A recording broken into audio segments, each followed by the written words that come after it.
ఒకానొకనాడు కృష్ణ భగవానుడు బలరాముడితో కలిసి ఆ ఆవుల్ని దూడల్ని అన్నింటినీ తీసుకుని బృందావనంలోకి బయలుదేరాడు. బయలుదేరి ప్రకారంగా ప్రతిరోజు ఎలా అయితే ఆ ఆవుల్ని దూడల్ని కాపాడుతూ తీసుకెడుతూ ఉంటాడో అదే విధంగా ప్రయత్నంలో ఉన్నారు. కానీ ఆ రోజు సాధారణంగా కృష్ణుడితో ఎక్కువగా అనుసంధానం అవుతుంది కథ. కానీ ఈ ఘట్టం జరిగేటటువంటి రోజున బలరాముడితో అనుసంధానం చేశారు. కృష్ణ భగవానుడు ఆ రోజున బలరాముణ్ణి కీర్తన చేస్తాడు. చూశారా, ఈ చెట్లన్నీ కూడా వంగి ఉన్నాయి అన్నయ్య, మీకు నమస్కరించాలని కోరుకుంటున్నాయి. పళ్ళనన్నింటినీ కూడా చెట్లు వంగి అందిస్తున్నాయి. ఈ పళ్ళు మీరు తినాలి అనేవి కోరుకుంటున్నాయి. ఈ భూమి అంతా కూడా మీ యొక్క పాద ఘట్టన చేత పరవశిస్తోంది. అన్నయ్య, మీరు మహాపురుషులు అని మాట్లాడుతూ అప్పటిదాకా నడిచినటువంటి బలరాముడికి అలసట కలిగితే ఆ బలరాముడి యొక్క శిరస్సుని ఒక గోపాల బాలుడు తన ఒడిలో పెట్టుకున్నాడు. బలరాముని యొక్క పాదములు అన్నగారు కనుక కృష్ణుడు తన ఒడిలో పెట్టుకుని ఆ పాద సంవాహనం చేస్తున్నాడు. ఇలా జరుగుతుండగా ఒక ఆశ్చర్యకరమైనటువంటి సంఘటన జరిగింది. ఇది కొన్ని ఆవులు కనపడలేదు. అంటే వాళ్ళ దగ్గర ఉండేటటువంటి ఆవులు ఒక 30, 40, 50 ఆవులు కావు. కొన్ని లక్షల ఆవుల మందలు ఉంటాయి.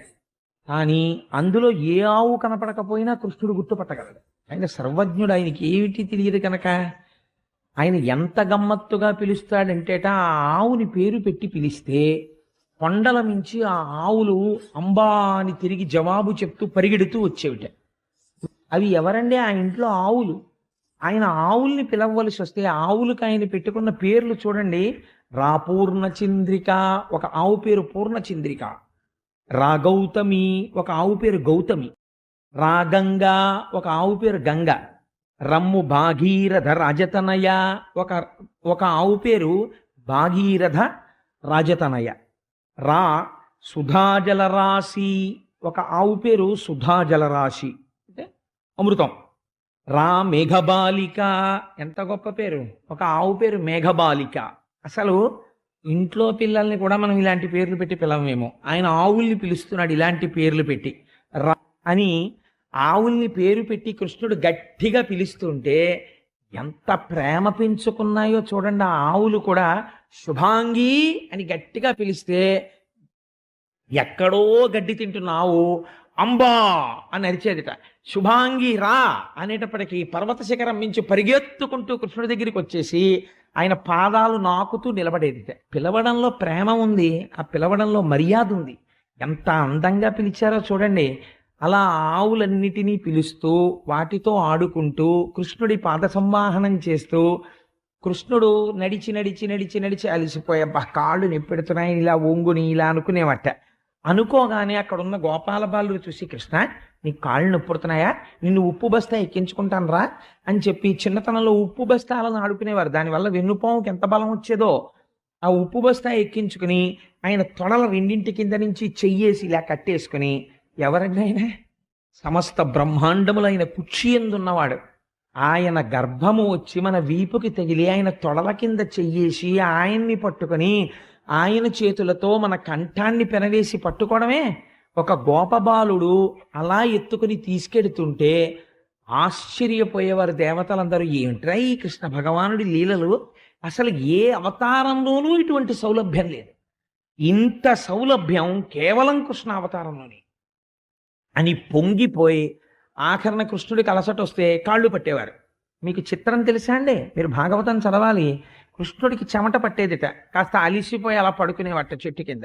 చిన్ని కృష్ణుడు పడుకుంటే ఇలా చిన్న చెమట చుక్క పడితే ఆ గోపాల బాలుడికి ఎలా ఉండేదంటే ఎంత బాధ వచ్చేసిందంటే వాళ్ళు గబగబా వెళ్ళి చిగురుటాకులు కోసి తెచ్చేవారట. తెచ్చి కృష్ణుడికి ఇలా చేత్తో తుడిస్తే బాధ పెడుతుందేమోని ఆ చిగురుటాకులతో ఒత్తేసేవారట చెమట అంతా. ఒత్తేసి వాళ్ళ చిన్ని చిన్ని చేతులతో ఆయన కాళ్ళు పట్టేసేవారట. ఎంత ప్రేమించాడో ఆ గోపాల బాలురు అందరూ కూడా కృష్ణ భగవానుణ్ణి. అలా వాళ్ళందరూ ఎంతో సంతోషంగా ఆనందంగా గడుపుతున్నారు. బలరాముణ్ణి సేవించాడు ఆ రోజున కృష్ణ భగవానుడు. బలరాముణ్ణి కీర్తించాడు. పిల్లలందరూ పరుగు పరుగున వచ్చి ఒక మాట చెప్పారు, బలరామ బలరామ, ఇక్కడికి దగ్గరలో ఒక తాటి తోట ఒకటి ఉన్నది, దానికి పెద్ద పెద్ద తాటి పళ్ళు ఉంటాయి, తాటిపండు ముగ్గితే చాలా గమ్మత్తుగా ఉంటుంది, నల్లగా అయిపోయి ఆ తాటిపండు పైనుంచి కింద పడింది అనుకోండి, దాని అసాధ్యం కూడా మీరు తాటిపండుని తీసుకెళ్ళి ఏమీ చేయక్కర్లేదు. ఓ ఎండిపోయిన తాటాకోటి చూసి దాన్ని వెలిగించి తాటిపండుని దాని మీద పెడితే ఓ కర్ర గుచ్చి ఆ తాటిపండు కాలుతున్నప్పుడు వచ్చేటటువంటి వాసనకి మహర్షులు కూడా కొంచెం తింటే బాగుండేమో అనిపించేట్టుగా ఆకర్షిస్తుంది. అది నేను బాల్యమునందు అనుభవించాను, అందుకు నాకు బాగా తెలుసు. అది ఆ తాటిపండు బాగా నల్లగా మాడిపోయిన తర్వాత దాన్ని ఇలాగ తొక్క లాగుతారు, చక్కగా పేషలంలో వచ్చేస్తే లోపల పచ్చటి తాటిపండు ముద్ద ఉంటుంది. అది అమృతంలా ఉంటుంది, చాలా రుచిగా ఉంటుంది అది ముద్ద కింద. అలా ఈ పిల్లలకి అందరికీ పాపం ఆ తాటిపళ్ళు తినాలని కోరిక, ఆ తాటిపళ్ళు పైనుంచి కింద పడిపోయి ముగ్గిపోయిన తాటిపళ్ళేమో ఇలా పగిలి అందులోంచి సువాసన వస్తుండేది. తాటిపండు తిందామంటే అక్కడ ఒక ధేనుకాసురుడని పడేటటువంటి గార్ధబాసురుడు ఒక ఆయన ఉండేవాడు. అంటే ఆయన గాడిద రూపంలో ఉన్నాడు, రాక్షసుడు. ఆయన తాను తినడు, గాడిద తాటిపండు తినదు, గాడిదకి తాటిపండు వాసన తెలియదు. కానీ ఎవ్వరినీ తోటలోకి రానివ్వదు, ఎవ్వరినీ ఆ తాటిపండు తిననివ్వదు. ఒకవేళ ఎవడైనా తాటిపండు తినడానికి లోపలికి వచ్చాడనుకోండి, ఇది గబగబా వెళ్ళి వెనక కాళ్ళెత్తి అవతలవాడి గుండెల మీద తన్ని వాడు మరణించేటట్టు చేస్తుంది. కాబట్టి ఎవరు లోపలికి వెళ్ళడానికి వీల్లేదు. ఈ మాట చెప్పి వాళ్ళు అన్నారు, మాకు ఎప్పటి నుంచో ఆ తాటిపళ్ళు తినాలనుంది బలరామా, మేము ఆ తాటిపళ్ళు తినేటటువంటి అదృష్టాన్ని మాకు కల్పించవా అని అడిగారు. బలరాముడు అన్నాడు, ఆ గార్ధబాసురుడా ఇంకోడా, మీకేం భయం లేదు, నా వెంటరండి అన్నాడు.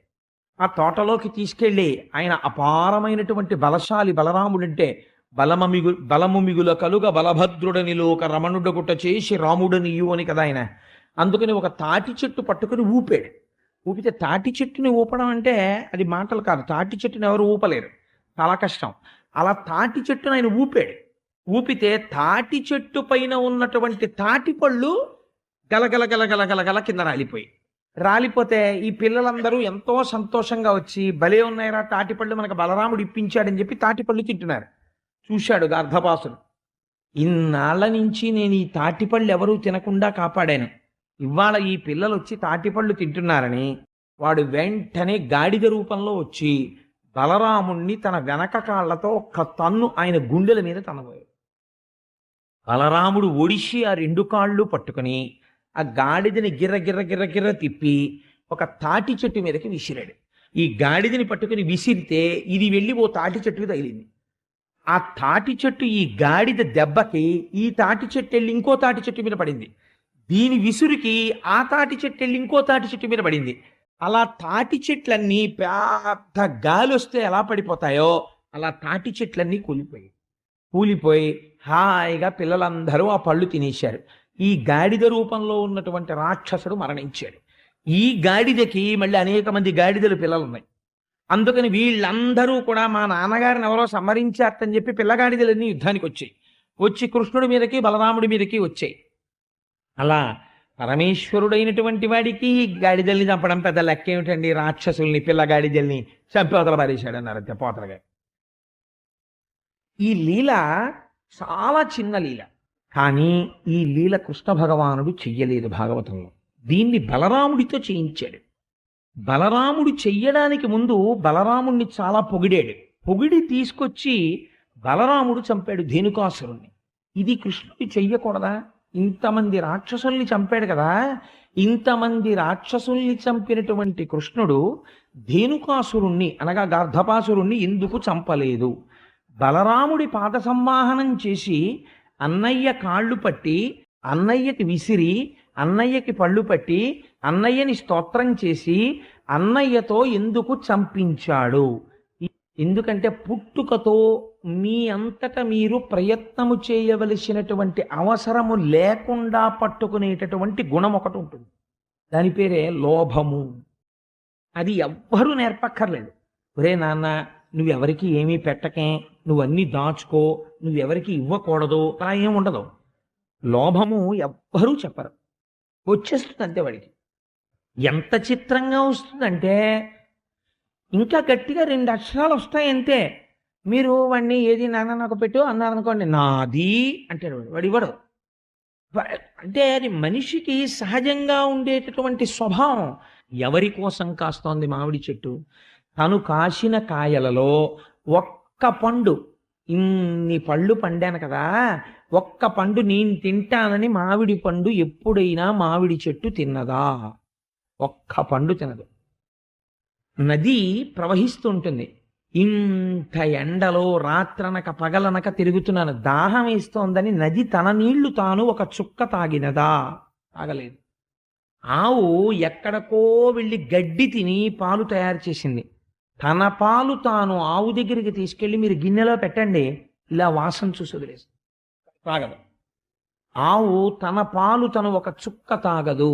తనది కానివన్నీ తెచ్చి దాచుకునే దుర్మార్గుడెవరు ప్రపంచంలో? మనుష్యులొక్కడే. పశువులు, పక్షులు, చెట్లు అన్నీ ఇతరుల కోసమే జీవిస్తాయి. మీరు ఒక కుక్కకి ఇంత అన్నం పెట్టారనుకోండి, అది తినేసి పడుకుంటుంది. ఎంత విశ్వాసంతో ఉంటుందో తెలుసా అండి అది?